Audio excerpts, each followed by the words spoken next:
Hello, ബിൽഡിയർ കരിയറിന്റെ പുതിയൊരു വീഡിയോയിലേക്ക് എല്ലാവർക്കും സ്വാഗതം. ഞാൻ കീർത്തി. നമ്മൾ ഒരുപാട് കാലമായിട്ട് വെയിറ്റ് ചെയ്തിരുന്ന ഒരു നോട്ടിഫിക്കേഷൻ വന്നിട്ടുണ്ട്, RRB ഗ്രൂപ്പ് ഡിയുടേത്. അപ്പൊ അതിന്റെ ഡീറ്റെയിൽസ് കാര്യങ്ങളൊക്കെ നമുക്കൊന്ന് നോക്കാം. ഓൾമോസ്റ്റ് ഒരു 32,500 വേക്കൻസീസ് ആണ് ഇപ്പൊ പറഞ്ഞിരിക്കുന്നത്. ഇത് കൂടാനുള്ള സാധ്യത എന്തായാലും ഉണ്ടാവുന്നതാണ്. പിന്നെ അതുപോലെ നമുക്ക് അറിയുന്ന കാര്യമാണ്, 10th പാസ്സായ ഏതൊരാൾക്കും ഈ പറയുന്ന ഏജ് ഗ്രൂപ്പിനുള്ളിൽ വരുന്ന ഏതൊരാൾക്കും ഗ്രൂപ്പ് ഡി എക്സാമിന് അപ്ലൈ ചെയ്യാനായിട്ട് പറ്റും.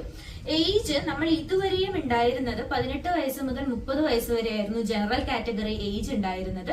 ഇത്തവണ അത് 33 വയസ്സാക്കിയിട്ടുണ്ട്. അപ്പൊ അത് മുന്നേ ഉള്ള എക്സാംസ് ഒക്കെ അപ്ലൈ ചെയ്തവർക്ക് അറിയാൻ പറ്റും, കോവിഡിന്റെ ആ ഒരു ടൈം ഗ്യാപ്പ് കൂടെ കൺസിഡർ ചെയ്തിട്ടാണ് ഇത്തവണ 3 വർഷം നമുക്ക് ജനറൽ കാറ്റഗറിയിൽ തന്നെ ഏജ് കൂട്ടിയിരിക്കുന്നത്. അതല്ലാണ്ടുള്ളവർക്ക് OBC ആണെങ്കിലും SC/ST ആണെങ്കിലും അതല്ലാണ്ടുള്ള ഏജ് റിസർവേഷൻ ഈ 33 കഴിഞ്ഞിട്ടുള്ള ആ ഒരു ഇയേഴ്സിന്റെ ഏജ് റിസർവേഷൻ അതുപോലെ തന്നെ ഉണ്ട്. പിന്നെ നമുക്ക് ഈ ഒരു എക്സാം എന്ന് പറയുന്നത് 3 ഫേസിലാണ് നടക്കുന്നത്. 4 ഫേസിലായിട്ടാണ് നടക്കുന്നത്.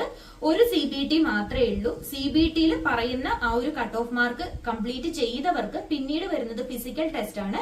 After that physical successfully complete ചെയ്യുന്ന ഒരാൾക്ക് പിന്നെ വരുന്നത് ഡോക്യുമെന്റ് വെരിഫിക്കേഷനും മെഡിക്കൽ എക്സാമിനേഷനുമാണ്. അപ്പൊ ഒരു എക്സാമിന് മാത്രമേ നമ്മൾ പ്രിപ്പയർ ചെയ്യേണ്ട ആവശ്യമുള്ളൂ. പിന്നീട് നമ്മൾ ചെയ്യേണ്ടത് ഫിസിക്കൽ ട്രെയിനിങ് ആണ് പിന്നീട് ഗ്രൂപ്പ് ഡിക്കായിട്ട് ചെയ്യേണ്ടത്.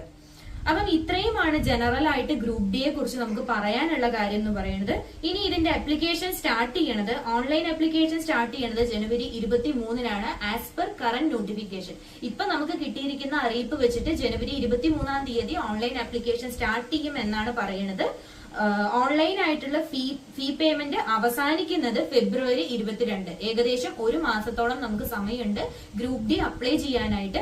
അപ്പൊ അതിനാവശ്യമായിട്ടുള്ള ഡോക്യുമെന്റ്സ് കാര്യങ്ങളൊക്കെ എന്താണ് എന്നുള്ള ഡീറ്റെയിൽസ് ഒക്കെ നമ്മൾ അധികം വൈകാണ്ട് തന്നെ ഒരു വീഡിയോ ആയിട്ട് ചെയ്യുന്നതായിരിക്കും. അതെല്ലാം നോക്കുക. എല്ലാവരും ആവശ്യമുള്ള ഡോക്യുമെന്റ്സ് എല്ലാം നല്ല രീതിയിൽ തന്നെ പ്രിപ്പയർ ചെയ്ത് എടുത്തു വെച്ചിട്ട് ഒരു രീതിയിലുള്ള റിജക്ഷനും വരാത്ത രീതിയിൽ തന്നെ ആപ്ലിക്കേഷൻ ചെയ്യാനായിട്ട് ശ്രമിക്കുക.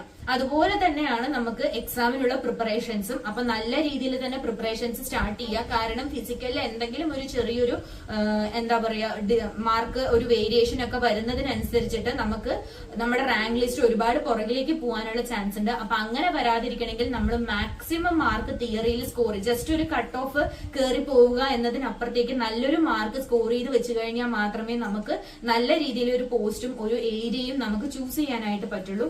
അപ്പൊ എല്ലാവരും ഇപ്പൊ തന്നെ പ്രിപ്പറേഷൻസ് സ്റ്റാർട്ട് ചെയ്യുക. എനിക്കറിയാം ഓൾറെഡി എല്ലാവരും ചെയ്ത് തുടങ്ങിയിട്ടുണ്ടാവും.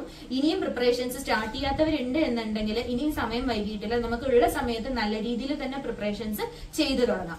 അപ്പൊ എല്ലാവരും നല്ല രീതിയിൽ തന്നെ എക്സാമിന് പ്രിപ്പയർ ചെയ്യുക. ആപ്ലിക്കേഷനൊക്കെ നന്നായിട്ട് തന്നെ അപ്ലൈ ചെയ്യുക. ഇതിന്റെ ഡീറ്റെയിൽസ് കാര്യങ്ങളൊക്കെ ആയിട്ട് അടുത്ത വീഡിയോസ് വരുന്നതായിരിക്കും. അതുവരേക്കും താങ്ക് യു.